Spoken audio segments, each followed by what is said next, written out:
Ready? The regular meeting for March 24th of the Common Council is now in session. Please rise for the pledge of allegiance.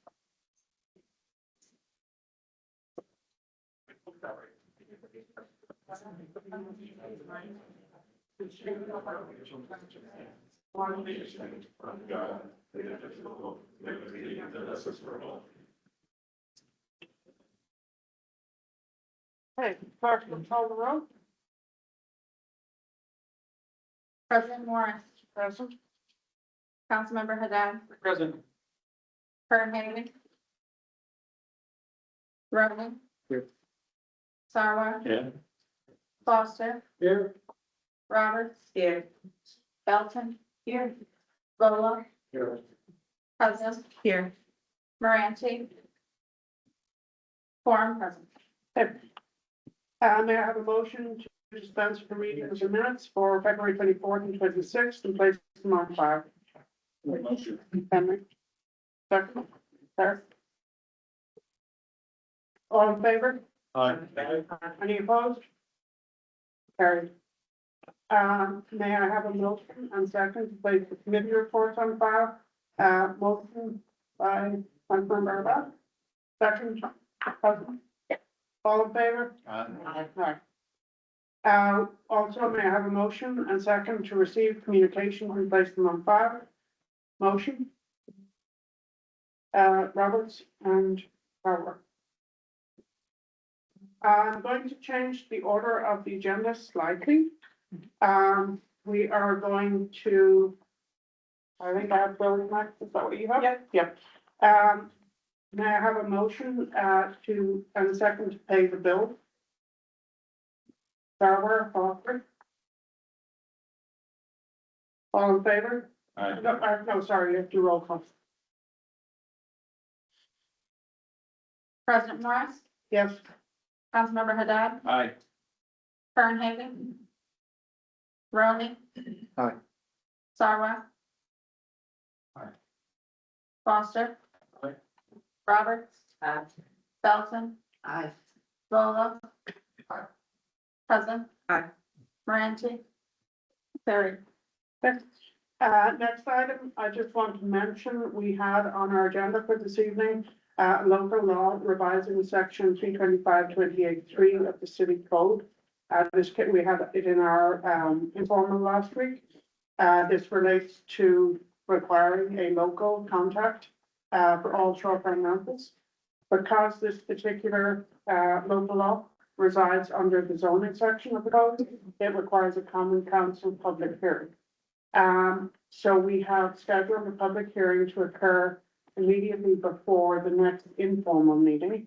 And then we will be able to vote on it in the formal meeting in April. So I'm holding that off until the April meeting. And we'll do a public hearing before the informal, so we don't have to do a separate thing. Question? The public hearing date is set or not yet? Date, I think you may have posted.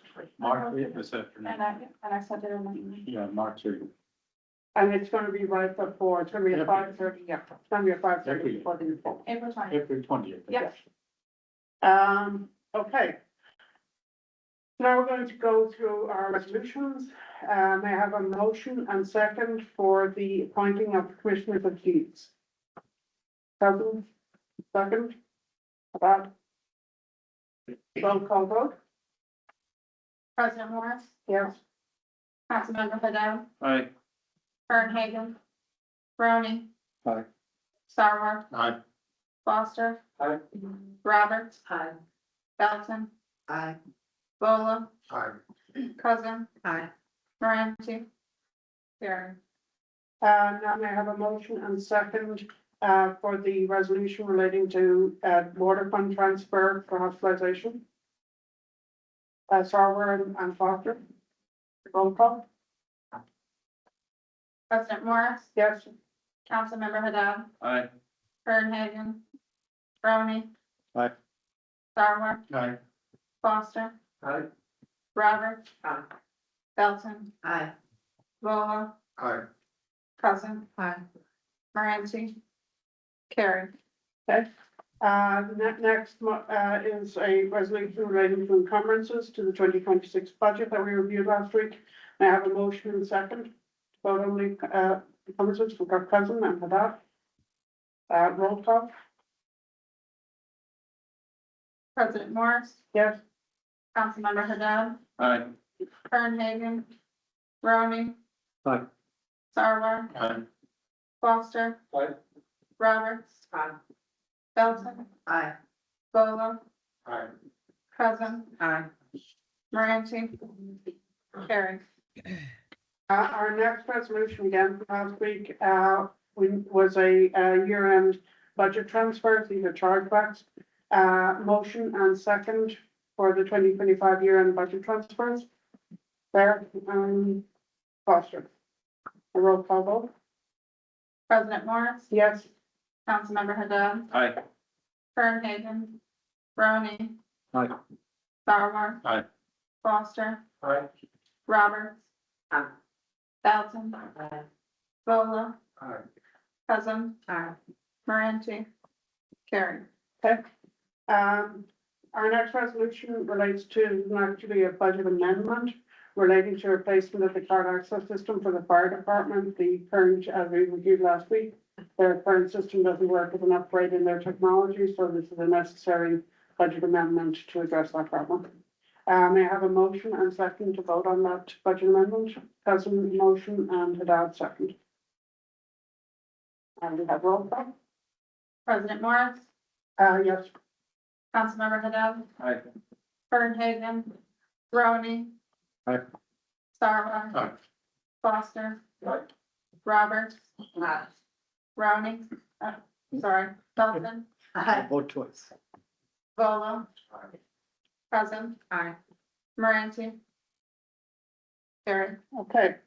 And now, and while we have so many people here this evening, we are very happy with a resolution that recognizes the achievements of the 2026 Blue Box. Motion from Claire. Second from Sarwar. And Claire, do you want to talk to us about this and perhaps read the resolution and the proclamation? First of all, congratulations. We're very proud of all of you.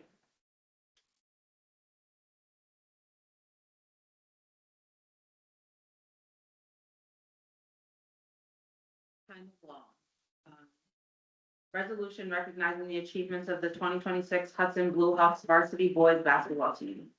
Whereas the 2026 Hudson Blue Hawks varsity boys basketball team has brought tremendous pride to the city of Hudson through its outstanding 2026 season and victory of the Patroon Conference Championship. And whereas youth athletics in Hudson represent more than competition, they are a vital community pipeline that begins in youth leagues, recreation programs, and neighborhood gyms, and continues through our schools to shape confident students, leaders, and citizens. And whereas the members of the Hudson Blue Hawk varsity team exemplify this tradition of leadership both on and off the court, volunteering their time as referees for local youth leagues, excelling as student scholars, contributing as dedicated members of the school band, and serving as upstanding young citizens who embody the qualities of exemplary role models for Hudson's next generation. And whereas the 2026 team has further cemented its place in Hudson basketball history by capturing the Section 2 championship, marking Hudson's second Section 2 boys basketball title in the past 10 years, and the program's first at the Class A level, following the program's championship in the 2015-2016 season while competing in Class B. And whereas prior to the 2015-2016 title run, Hudson had not captured a Section 2 championship since the 1973-1974 season, making the program's recent success a testament to sustained commitment and excellence. And whereas head coach Sean Briscoe, now in his 15th season, has led the Blue Hawks with distinction, earning 5 Patroon Conference championships, guiding Hudson to its first Section 2 title in 42 years during the 2015-2016 season, and that same year leading the team to the New York State Class B Final Four with a remarkable 26-1 record, while amassing 220 career wins. As a coach and mentor to Hudson's young athletes, the 2025-2026 team has advanced to the New York State Class A Final Four contest.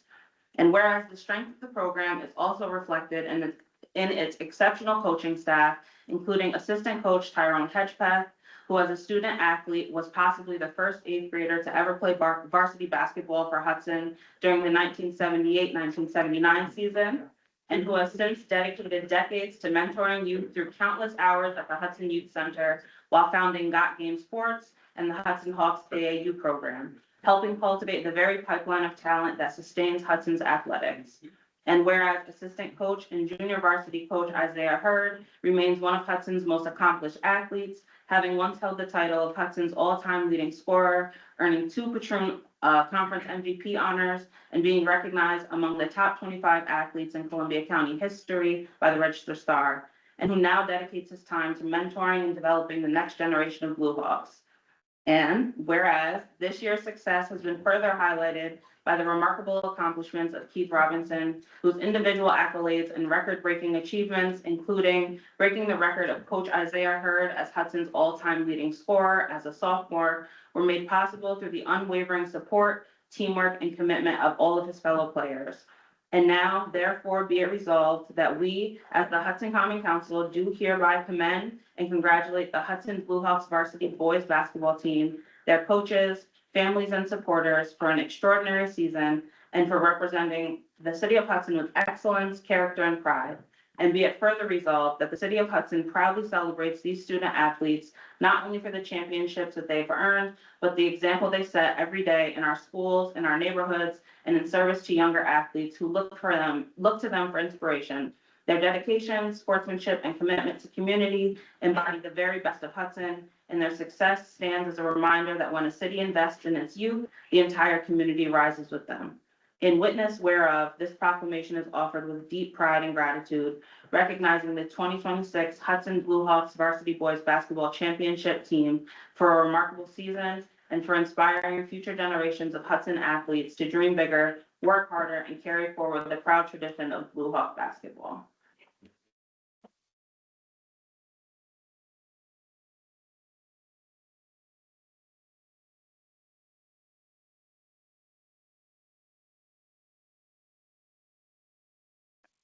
Get this over to, then if you want to call the mayor and have him sign it too.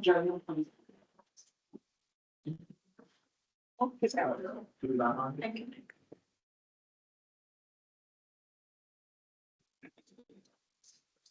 Yeah.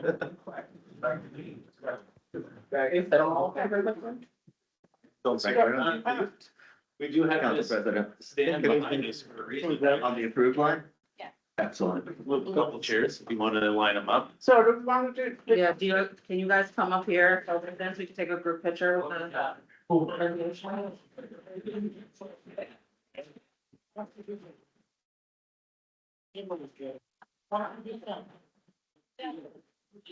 Watch the cord. Joe? We did not for. Claire? Claire, you should make the presentation. Make the presentation.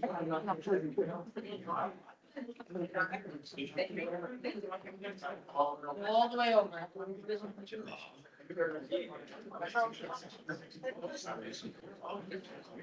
You can do that.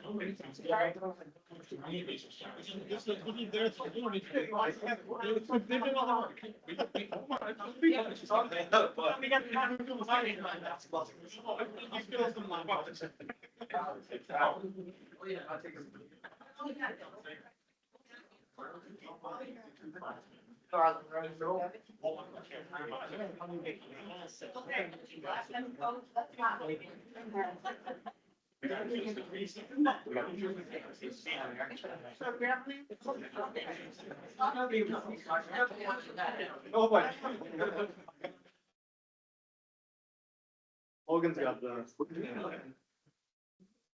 Thank you. Thank you, guys.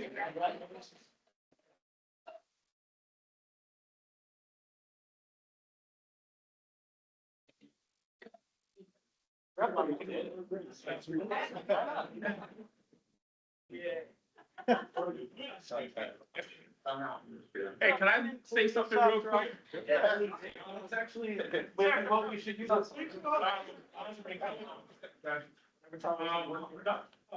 just want to thank you guys for really appreciate us, what we do.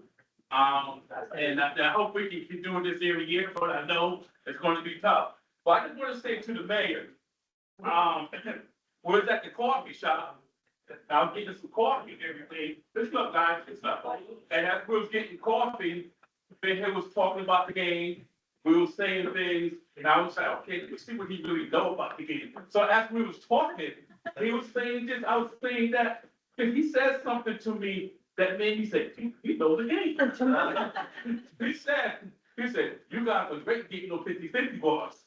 So I said, who speaks like that? You don't have the game. So he knew about loose balls on the floor and everything like that, and you have to win that part of the game. So when he said that, I said, my man knows the game. That's what.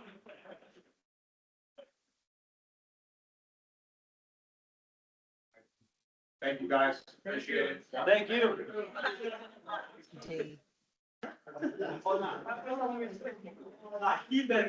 This is interesting. I'm really strong. We only have a little bit. You have.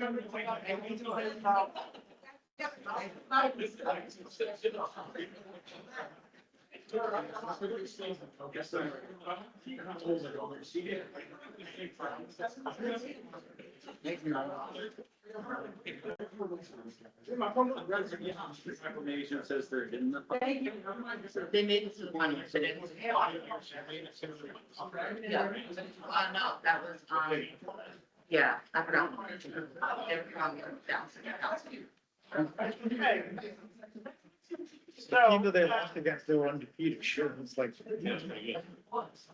That was very nice, thank you. Yeah, it was great. So, old business, I do not have anything. Do we have any, new business? Oh, I have a little new business. Yes, go ahead. Okay. Since the police committee, since the safety committee meeting, then we immediately had the washout at, is Joe still? Joe. We immediately had the diversion for the Underhill Road. Harry Howard, and we had a few complaints and some detours are in effect. And signage is still coming, but, I had a few emails. I know Joe's office did, I know the chief did, so I think this morning, the chief and Joe have a couple of cars out during the school rush just to try to calm some of the traffic down. I know it's a little fast. So if anybody has any other suggestions, obviously come and send them to Joe, send them to the safety committee, and we'll try to tweak the route because I'm assuming there's no timeline right now. We're still being assessed. I was told it would be approximately a month. Okay, so a month at least, and who knows what's Yeah. gonna happen as it evolves, please. I was gonna say, Dominic made a public statement on, Facebook that he got a lot of backlash on, so that's one of the reasons why at the previous meeting, I said, like, if we as a council or in partnership with the mayor can come up with like official language that we're all copying and pasting at different sites, I think that'll alleviate some of the backlash that Dominic received. I mean, it was his constituents, our constituents that made the complaint, so I think that that's why he felt the urge to respond and say something about it. But if there is official detours, maybe the Hudson Hub can post what the detour routes are, and then we can follow suit and copy that language other places. And so there have also been some requests from folks who live on Lucille. Oh, yeah. So you want to talk about that? Well, Or Rich, you want? my next new thing is about, a different safety issue on Washington. We'll Yeah. talk for that in a second, let's Yeah. continue on this. People in the forecourt have asked for a sidewalk along the side there. For the bike bus, right? Say again? For the bike bus. Yeah, from the front of the car, bike path side, so people from like Lucille and everyone else Yeah. can actually walk down into town and have a sidewalk. I've asked Gary, and there's no plan to see, so as of now, so I don't know what's possible. So, Well, yeah, I think that's something that We could maybe do should go to DPW. yeah, we could send it from safety to DPW and see if maybe we can do some, at least, paint for the sunset. I do, I've looked at that spot a lot, especially when, I think money, Yeah, maybe it can be done with money. If, money and time. well, I mean, that's, I assume what Rob's gonna say, but, can we search for other funding for their source, because it's not repairing a sidewalk that There is no sidewalk. Yeah, there is no sidewalk. So perhaps we can find a grant to, build a sidewalk instead of repair a sidewalk, because Yeah.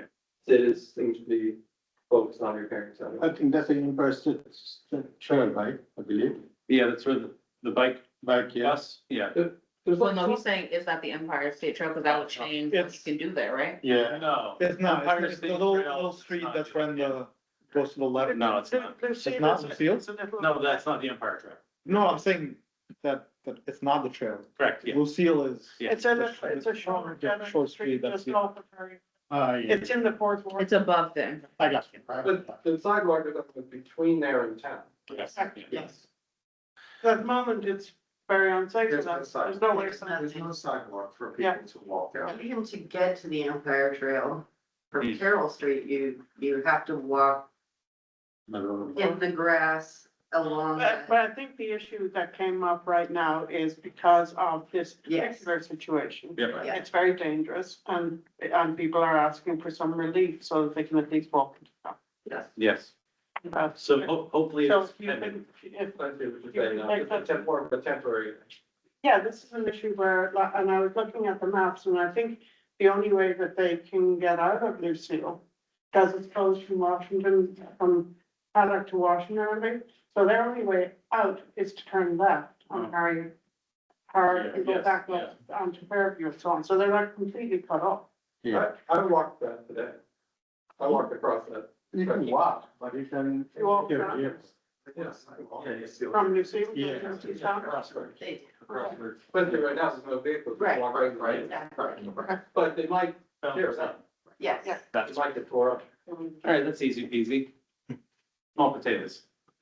Okay. I have one more Okay. for new business. I also got a couple, questions from some members of the community that live around the Pocketbook Factory, and they are, looking to have a nightclub act, this coming week, and it seems to be a reoccurring theme that they're gonna try to, have for the rest, I don't know, for the rest of the summer, is that it's a nightclub from 10 PM or 11 PM to 3 AM. And if nobody remembers, history in Hudson with nightlife has been difficult in the last several decades, up until the last 8, 9 years. When the previous Chief Moore had a conversation with a number of the establishments in town to maybe close a little early. At this moment, no place in town that serves alcohol as with a standing liquor license as a bar is open past midnight during the week or 1 AM on the weekend. And I feel that the quality of life has changed dramatically since that happened. We don't have nearly as many of the gun incidents as we used to, especially around alcohol. And we have far less drug-related incidents, especially around alcohol. And this change from what their initial plan was to the city to have this establishment on North Sixth seems to be contrary to that. And we're gonna look at maybe passing or looking at language at the safety committee to limit when venues can serve as well as have live entertainment. I think there are two separate issues there. So one of them is the serving past 1 AM on weekends, and there are a couple that do, serving till 1. And the live entertainment issue, I think, is a separate issue in that it's surrounded by homes. And even if there's no alcohol involved, it's still surrounded by homes and it is a music venue. I was thinking back to when Helsinki had venues. They did a lot of music events. They were never on, I used to go all the time, they were never went past 11 o'clock. And so I think that this is certainly something that needs a discussion. Yeah, absolutely. Just bringing it up to say Yeah. it's gonna happen. I'll add it to the agenda. If anybody has received any of these complaints, please bring them. Most of the complaints I got were from the fourth and the third ward, sorry, the fourth and the fifth ward, so. There's nothing Is there no law for it? I mean, the code. Sorry? No code right now? I don't know. New York No, State- just the noise. New York State law permits sale, on premises sale of alcohol until four AM. I think even on weekdays. And when I researched Columbia County to see if there were, I was trying to see if there were specific, and the arrangement that Henry's talking about a few years ago wasn't put into code, it was an agreement among the establishments. But I couldn't find like it being in code to say not gonna be open beyond this time. I did look at a number of municipalities in the area where they do have things shutting down at midnight. And I'd have to go back and get a list of municipalities, but there are a number where I can't find any bars open after, but. Like, cause I looked in Dutchess County, I did, I think I might have done Saratoga Springs as well, but I looked at a number of different places to see what kind of hours there were, and it just didn't seem to be too many that were open those hours. I guess my question is just clarification. So like, once the planning board approves a plan, then if they're trying to have later events than what was in their plan, then it's us Well, that. we don't know. I what's in there. remember that it was I don't in remember, compliance with the noise ordinance because there were neighbors that petitioned right, I don't, both about the noise and the Right. construction, and they said that they would. but Quiet down. I think step number one has got to be, I know, Well, I'm just yeah. asking process wise, Yeah, if right. like that is the plan that they were approved for, that That's if what the we need to know. enforcement come through common council?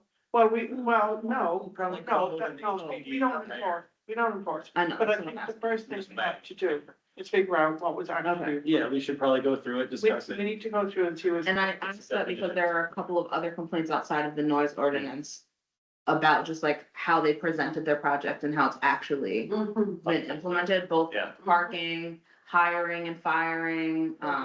Roof units, not putting up the sound screens that they were. There's a lot of complaints around that specific project that. On the sidewalks. I think as council, at least let us go back and see what was actually approved, because that's where we need to start from. And then if we are responsible to our constituents and to listening to their complaints and responding to their complaints. And so I think once we figure out what that was actually approved, then we can go back to the entities that are responsible for enforcing what was approved.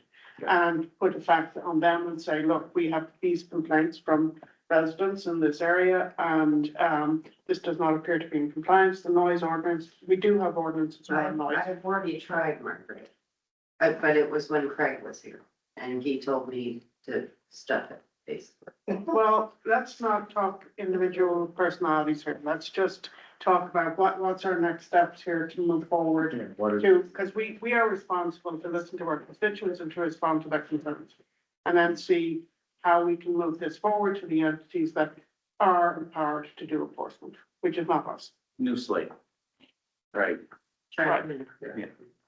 Excuse me, Yeah. as a side note, I mean, there were other complaints last year about the noise issue, but down on Carmel Park, there were speakers who were every other weekend. Oh, I remember that. Yeah. So, and that's not necessarily, late in the evening, but it's during the. middle of Yes, I the day. remember that. But I don't know if the noise, we don't know, when we do look into this, can we figure out if these noise, what, it's by decibel or It is, by? it's by decibel. The decibel meter. Right, so if it happens during the middle of the day, it's, There are different decibel levels. depending on the fact. Depends on the After fact. 10 o'clock, I think.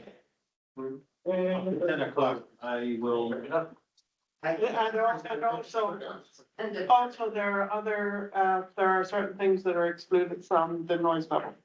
Such as, maintenance, Alert from those things disk are not outside. ejected.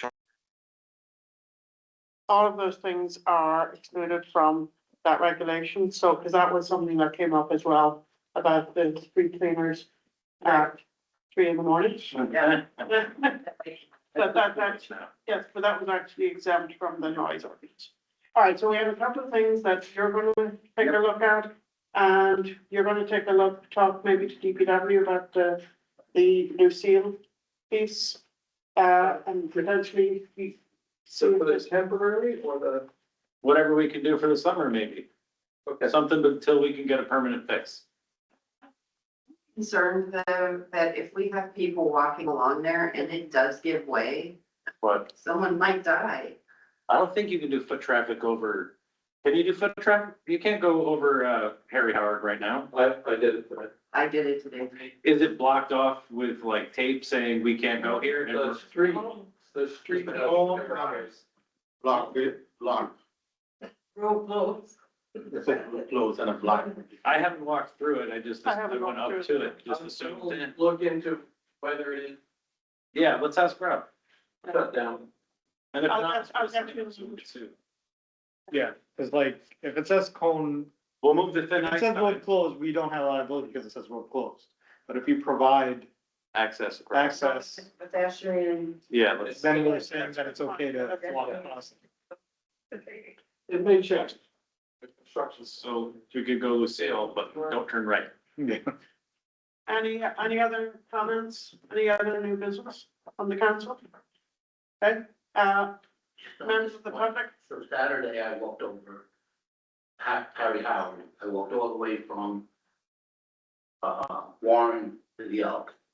And there was a sign that said sidewalk closed, but it wasn't a proper barricade. Well, I was very, it was just very easy to skirt past.